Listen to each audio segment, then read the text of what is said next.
So so we are going to catch up on and understand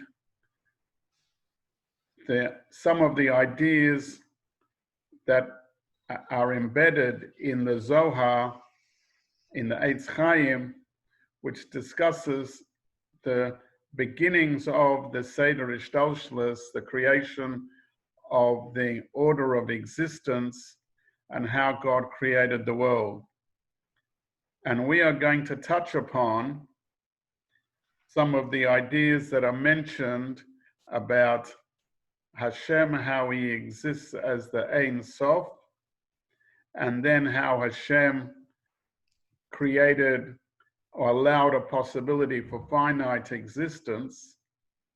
And we'll introduce a term that the Eitz Chaim speaks about and talks and says is called the Kav, which literally means a line, but it means a constricted ray of light from Hashem. And then we will propose a further question in terms of where our maamer has been and where our maamer has discussed. And in fact, we don't want to go too far ahead, but we have to keep on discussing what is the motivating question that is part of our maamer. And the motivating question is that how can we have an infinite light be involved in a finite world? How can Hashem, who is infinite and expresses himself through the infinite, find expression in our finite world? Now, we started with the idea that in the times of Mashiach, there will be the revelation of godliness through the name of Hashem, which represents no constraints, the past, the present, the future. That is the way Hashem's name is written with the Yud Hey Vav Hey, which denotes, as we spoke last time, the idea of past, present, future all combined. But that's not the realm that we live in. We live in the realm of the way Hashem is expressed through nature, in the Shem Elokim. So we brought a verse which said that in the times of Mashiach, there will be no constraints. There will be the revelations of godliness.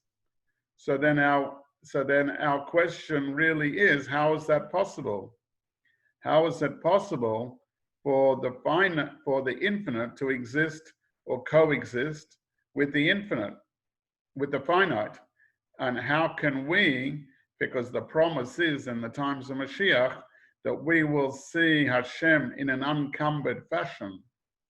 So therefore that implies that we will see it, that says that we will see Hashem in his infinite manner. How will we be able to contain that and still exist in a finite mechanism?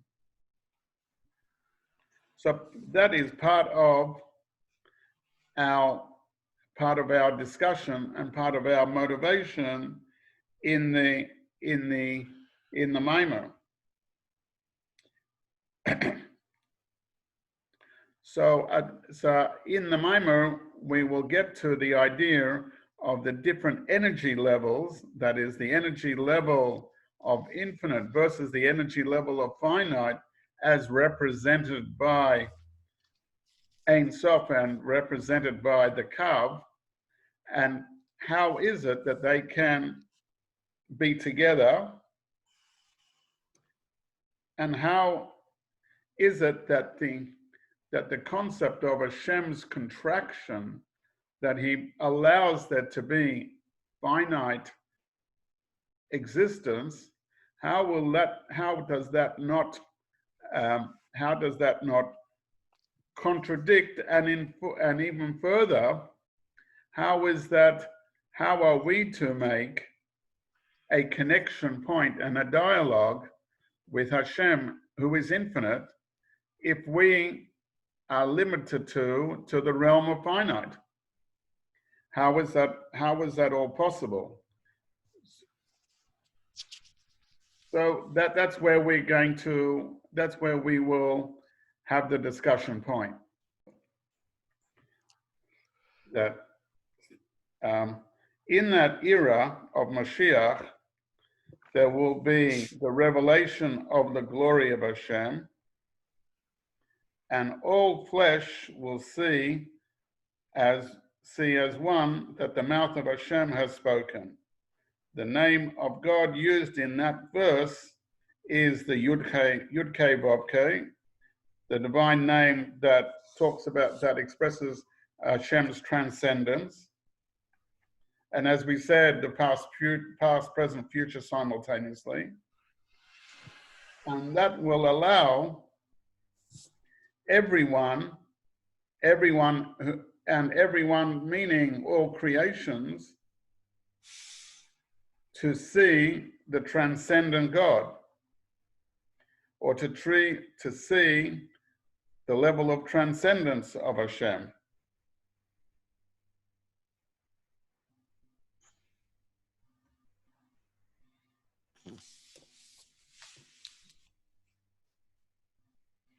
So we spoke about that the preparation for that is reflected in the verse that it says, you shall serve Hashem, your God. So we use the names of God, which say that you will serve the level of God, the name of God, that is the way Hashem is represented as the transcendent God, but you will serve him via Elohim, by Shem Elohim.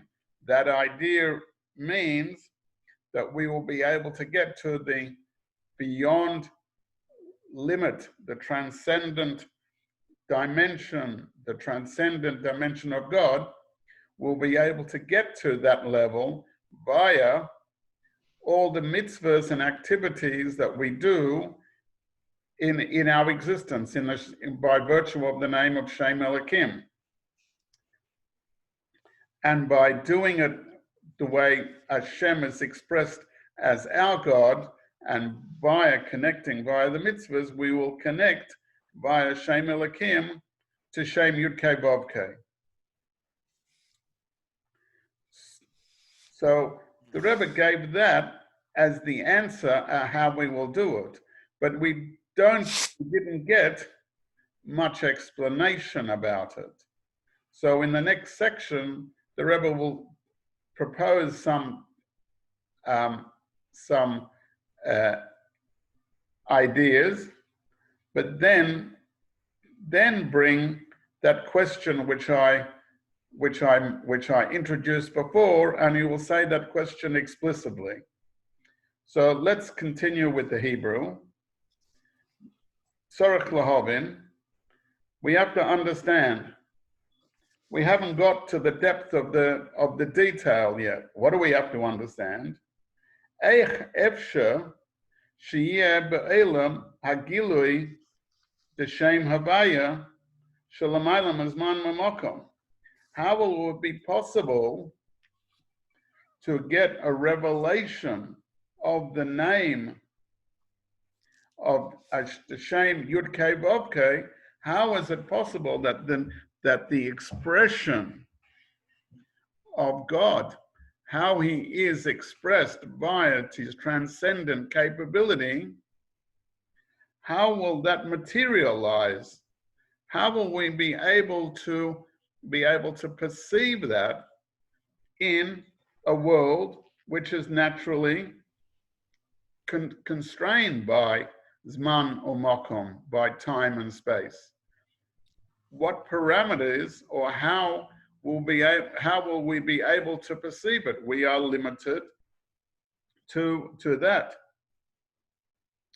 because in order to understand or to perceive Hashem, how he is expressed beyond time, beyond space, past, present, and future, that means that, and the maamer continues in the Hebrew, This means Hashem showing himself, revealing himself in via a revelation that itself is Venigleh, without any limitation. So how will it be possible to absorb that? If somebody, let's just give a physical example. If somebody says that you're allowed to go to a lunch, it's a smorgasbord. You can eat as much as you want. You go to that's great. You go there and you stay there for a while, but at some point you fill up a plate and then return and fill up the plate a second time maybe, and then maybe even a third time, but what's the limit? We've only got a limited capacity. Students in university, the teacher says that he's willing to teach them, and after the first half an hour, they already start to get fidgety. They already need a break. There's a limit to how much they're capable of absorbing. Another hour, another conference, another teaching session. People get tired, people get exhausted. How will they be able to perceive it? And even if we're doing something that, as you know, sometimes when people get totally immersed in a game or in some level of enjoyment, people need notwithstanding that, they've got a physical capacity. Even those gamers even those people who go forever, they get exhausted at some point. How will we be able to perceive the great rays of glory of Hashem in a continuous, undiluted fashion and absorbed in an essence of Venigleh? Well, I'll go one step further even. If we are wired to a limited level of capacity. So I just gave the example of the smorgasbord, but we have limited capacity to absorb, not just over time, but at once. And here we're talking that the light of Hashem, that spiritual energy, will be not just small packets that you absorb little bit by little bit, but we're talking about packets which are much more stronger. It's like taking, 2 plates at once and trying to eat out of 2 plates, or connecting ourselves instead of the standard wattage of voltage that we are, but going to the next rate up, and not necessarily the next rate up, but double or triple or umpteen amount of times. Right? So it's not just that we have limited capacity over a period of time, but the capability to absorb at any one time. It's like a laser hitting us. How do you see anything if a laser hits you? We don't have our capabilities to be able to absorb it. And that's what the verse is promising, that we will have the Venigleh, the light which is without limitation, being revealed to us. The sun at its highest level of intensity. What do we think? How is that possible? So the Rebbe is now going to go into and explain. We've just talked about this question in terms of a physical existence, but similarly we can express that same idea in a spiritual manner. If we talk about how the world was created in the beginning, how Kabbalah looks at how the world was created, it says, let's look in the text, Shari his avas hametzias he al yedei tzimtzum.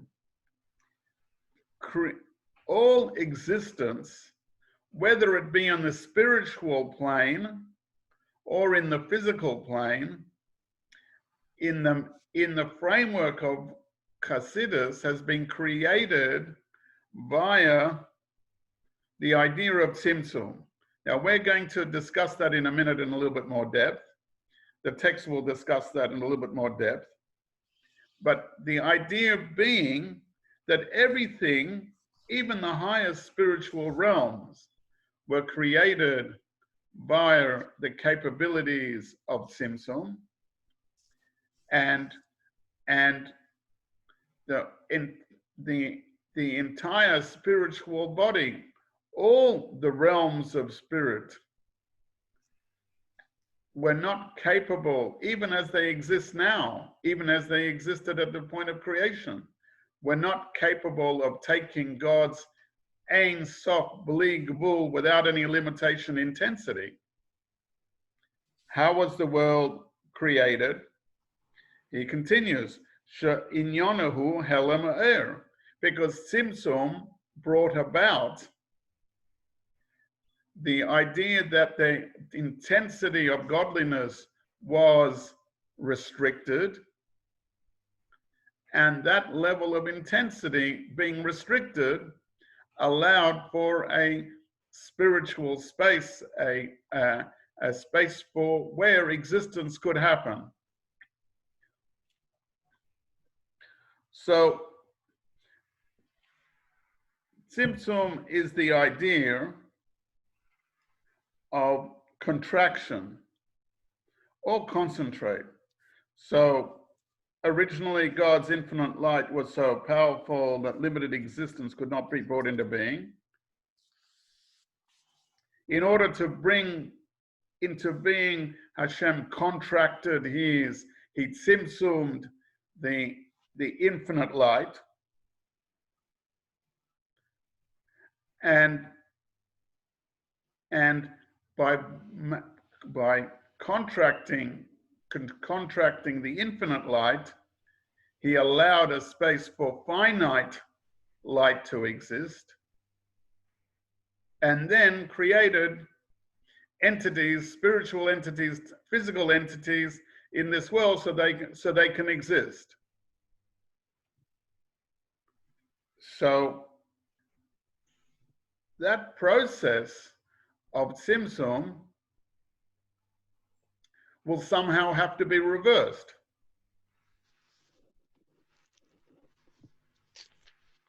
The spiritual tzimtzum will have to be negated in some sort of way.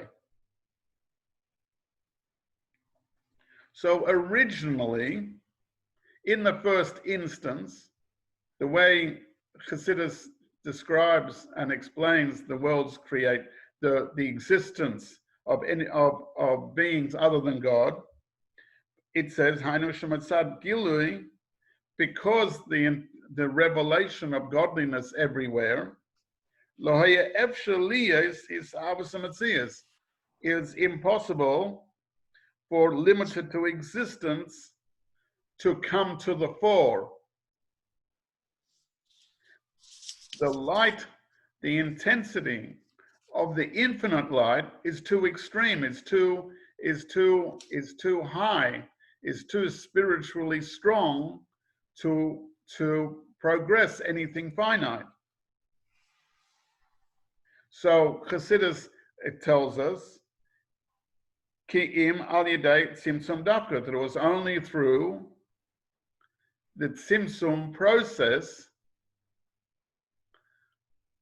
that the finiteness is created in the world. Shehu helem ha'er, because tzimtzum means hiding or concealment of the air and allowing some sort of effective space, not physical, but spiritual, that could exist where finite can exist. But then we come back to our question that we've been saying, but if this is true, if this is so, as we've said, that the process of creation demands that infiniteness be removed or concealed and to allow finiteness to be able to be revealed, then how will it be possible? The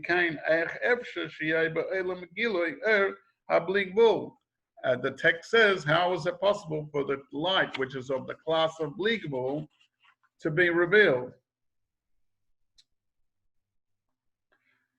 Now, the Rebbe now suggests and says, and is going on to say, that if we use an idea that's expressed by Kabbalah, by the book, by the one of the sections of the Zohar of the Zohar called the Eitz Chaim,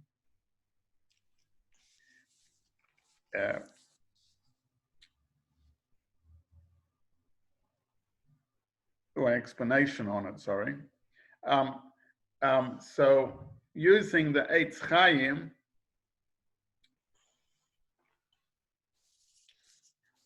and understanding what the Eitz Chaim says, we can understand, potentially, we can understand how this might be so.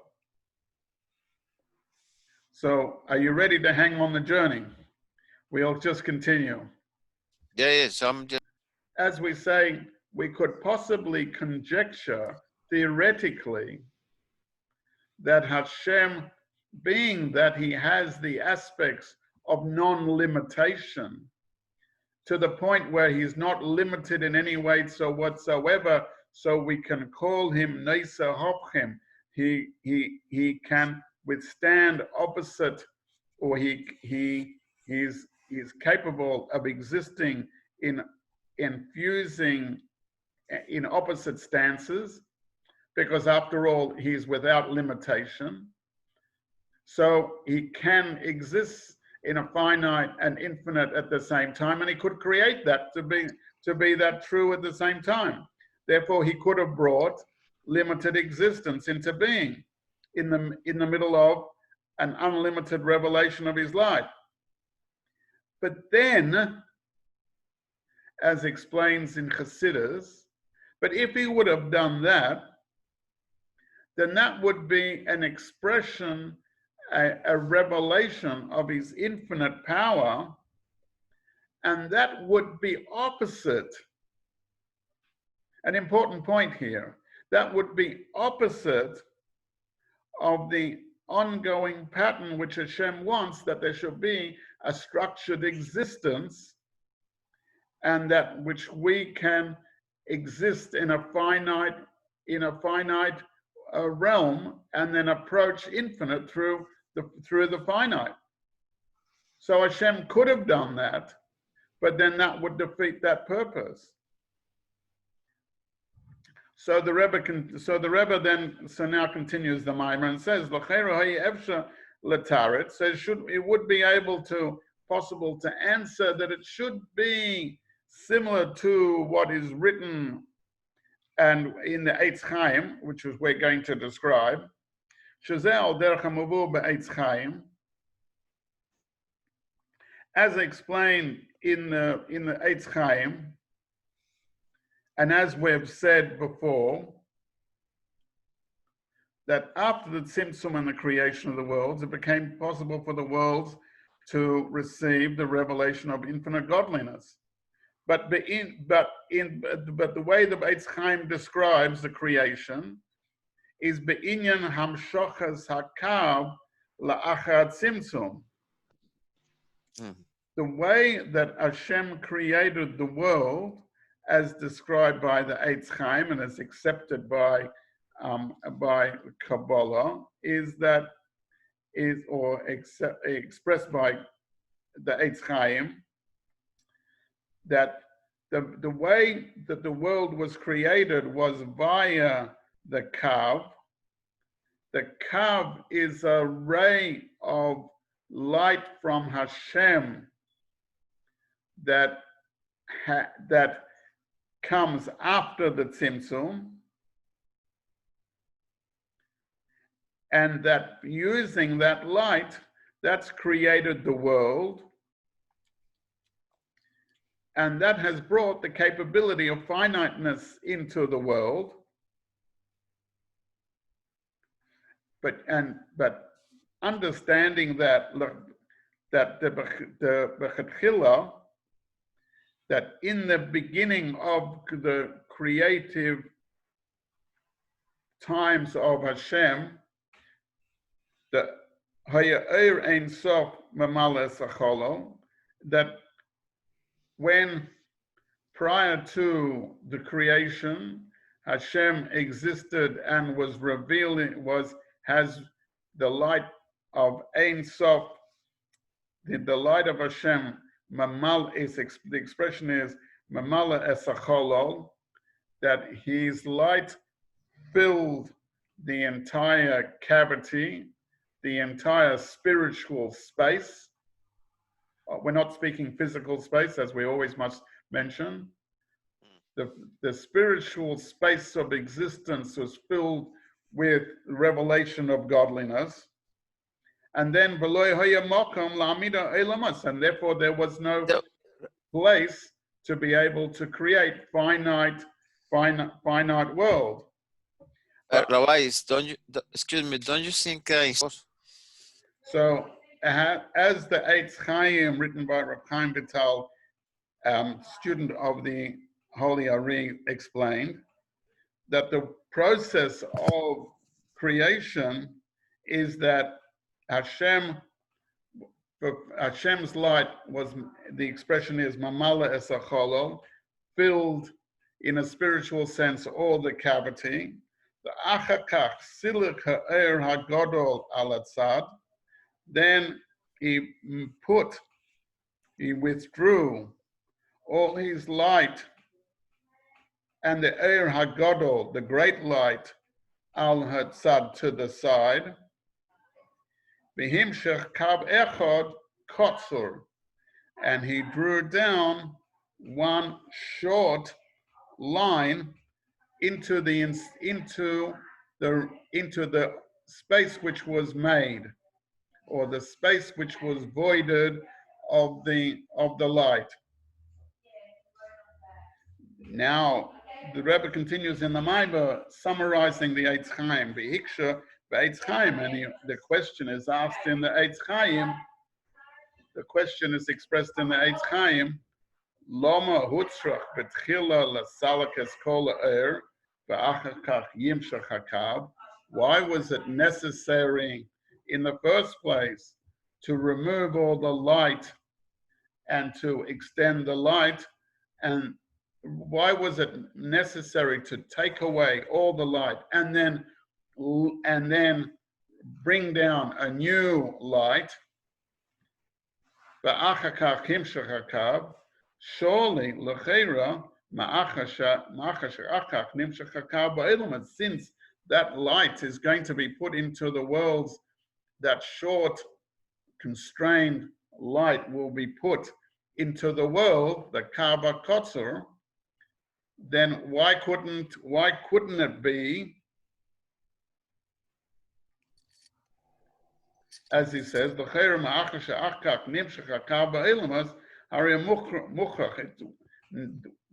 we see that post the light being taken away and then the light reintroduced, we see that the Kav was reintroduced and worlds existed. Therefore, it shows us how you're muchach she'ef shoris ha'elamas she'ebehem gili eirakav. So therefore, it shows us that the worlds can exist with the level of light called the Eir HaKav. So comes his question. If so, im kain lo mehitzrach b'tchila l'salek gamas Eir HaKav. The Eitz Chaim, Reb Chaim Vital, asked the question: why was it necessary, in the first place, to take away the Eir HaKav? Everything could have been taken away, and the Eir HaKav just being remained. Havayah yochel lisalek rakes shar Eir, the ishir Eir HaKav. All the other light could be taken away. he could have taken all the other light rather than the kav, have all the light minus kav be taken away, and only kav remained. So the Eitz Chaim has a question. Why was it necessary to do it in this process, to take away everything, take away all the air away, and all the air which was taken away was infinite capability of light, as well as Kav capability of light, because remembering we've explained that Kav is a restricted type of light, and Hashem took away all the infinite light, as well as the Kav light, and then reintroduced the Kav light. Why was it necessary to do that? Asked the Eitz Chaim. So the Eitz Chaim answers by saying Mataritz Eitz Chaim, and the Eitz Chaim answers, the text goes on, Dim Haya Nishara Kav, that if the Kav would have remained, Hine Liyesa Gili Me'era Kedem, there would have been the Kav there, as well as having the Kav with its influence of the pre-Tzimtzum which is totally infinite capability, and that influence still being there, so that the Kav would have still been influenced by, or at least there would be some sort of influence of the light there before. And then continuing, then it would be impossible to create finite worlds. It would be impossible to create even spiritual finite worlds, and for sure physical worlds, because the infinite light there would be some sort of presence of infinite light still in existence. So before the Tzimtzum, the Kav was existence, and together with and influenced by the Ein Sof characteristic, the without limit characteristic of the light that existed, of the light that is commingled with Hashem's radiance. That is, of light of infinite realm, of infinite capabilities. Therefore, it could not act as a source for finite creation.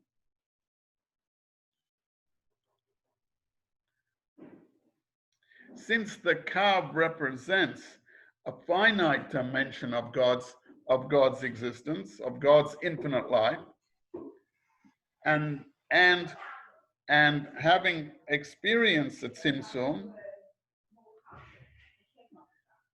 therefore, post the Tzimtzum, then the Kav that comes is then influenced, and is limited, and therefore has the characteristic that it can create the worlds.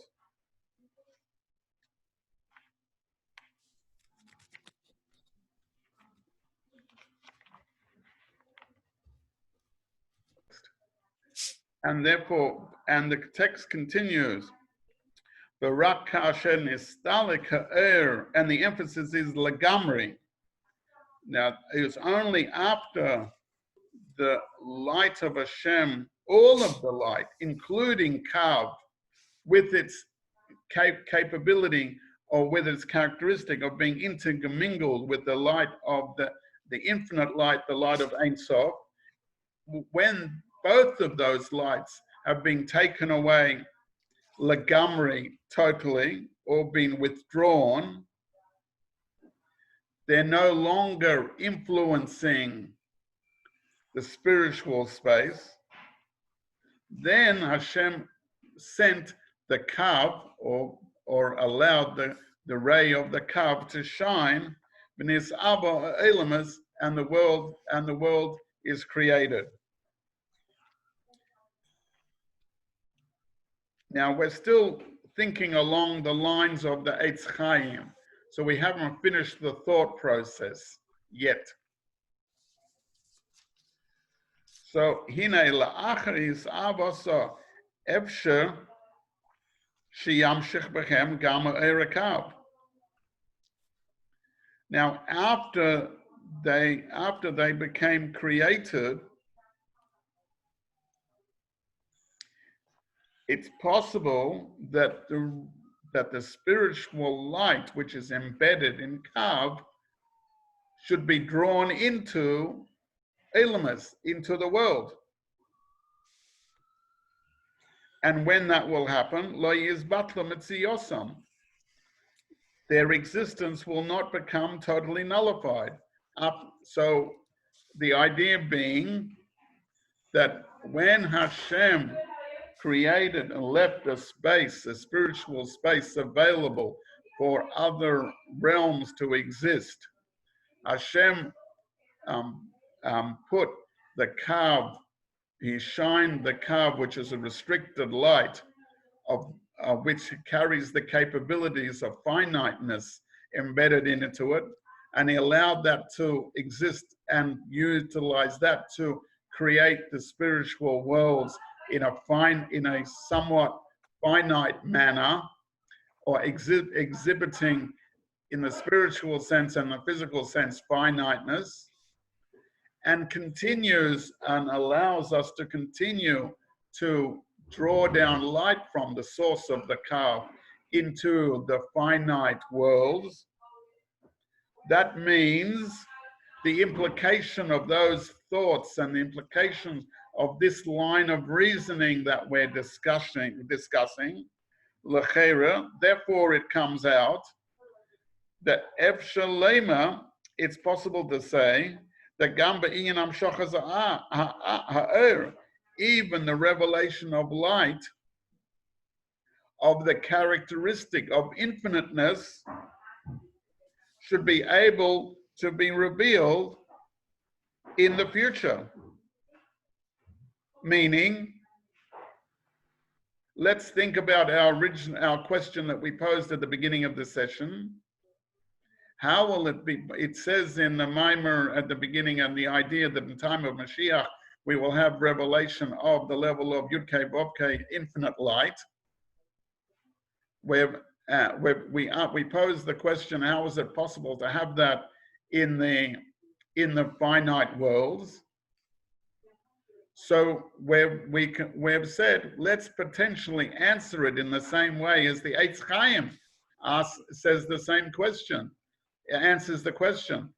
The finite world was created via Kav, which is the source of finiteness, but it draws down spiritual high intensity light via the Kav into the physical world. So therefore we see that the spiritual and physical world is able to contain light of great intensity. So therefore we should be able to, in the same context, be able to draw down the level of Yud-Kei Vav-Kei, as we've said, with the light which will be at the time of Mashiach, the light which is without bond, without limit, also into this finite world, in the same idea that because the world is being created now with the capability to absorb light from the Kav, we should be able to exist, it should be able to exist now as well. That the level of Yud-Kei Vav-Kei should be able to shine afterwards.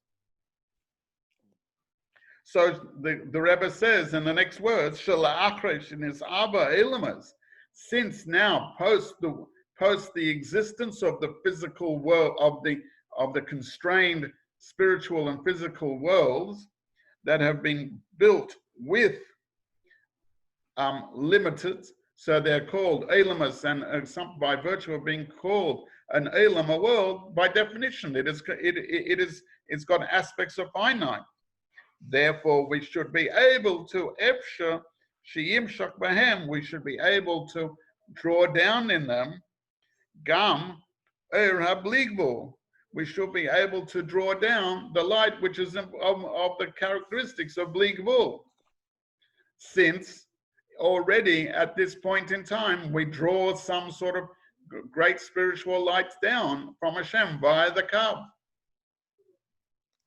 So the Rebbe has proposed that we should be able to answer part of our motivating question, part of our questions via this idea that the Eitz Chaim has given and taught us about the original creation of the spiritual worlds.